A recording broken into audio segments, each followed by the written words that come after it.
Hey guys, it's Carter. Welcome back to the Credit Card Blueprint. Hope you guys are all having a fantastic day today.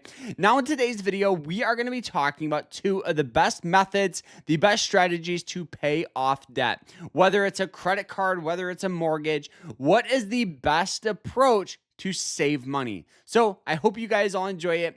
If you guys do, hit that like button, subscribe, because it means the world to me, right? We're almost at 50 subscribers, so make sure you guys hit that like button and subscribe, and let's jump into this. All right, so this is a very common question that I get asked on this channel is, Carter, I have a variety of debt ranging from certain personal loans to credit cards to even like student loans or mortgages. What is the best approach? So there's two approaches that honestly are very popular because they work extremely well. The first strategy is something called the debt snowball.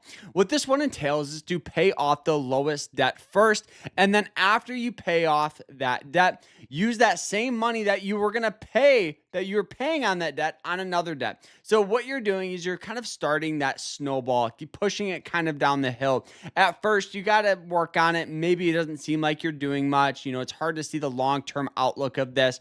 But as you start paying off more and more debt and more debt, before you know it, your debt's paid off. This one does work well because you can see those small victories. And honestly, sometimes looking at a debt of like $40,000 or $50,000 in a credit card bill seems very daunting and overwhelming. But if you have a lot of small wins, it can build up your confidence to pay it off. So a quick example of kind of how this one would work. If you had a credit card for $1,000, you had a mortgage for $150,000, and then you had a personal loan for $10, you're going to pay off the $10 one, and then you're going to work your way up to the more expensive one. It's very, very simple. It's not super hard to understand. The downside of using this strategy, though, is you're not focusing on interest. Interest will eat away at some of your money. So this one, the next one that we're going to be talking about is something called the debt avalanche. And this is the one that I would highly recommend, especially if you have very, very high interest.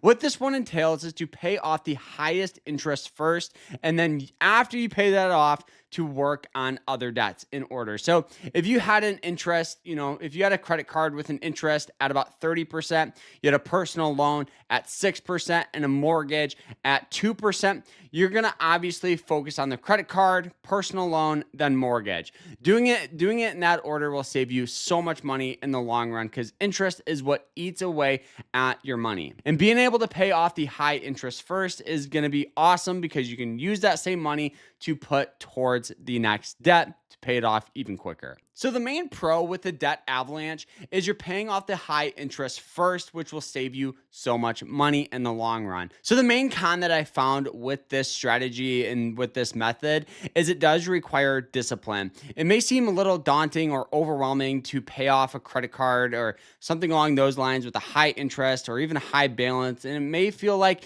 it's going to take you some time, and it may be hard for you to see the end of, the light at the end of the tunnel. But I'm telling you, you just have to stick with it. Be consistent. It's just like going to the gym. If you go to the gym one time, you're not going to get in shape. But the more you go, the more consistent you are, the better off you're going to be, and you're going to get in shape. So if you weren't sure on which one to choose, the biggest recommendation that I would give you, honestly, is do you need motivation?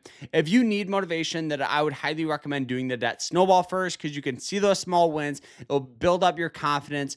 But if you don't, then go debt avalanche. Save the money on the interest. Either way, you guys paying off those cards. You guys can do it. I hope you guys enjoyed it. Like, subscribe, and we'll see you guys in the next one. These are the two best ways to pay off those debts.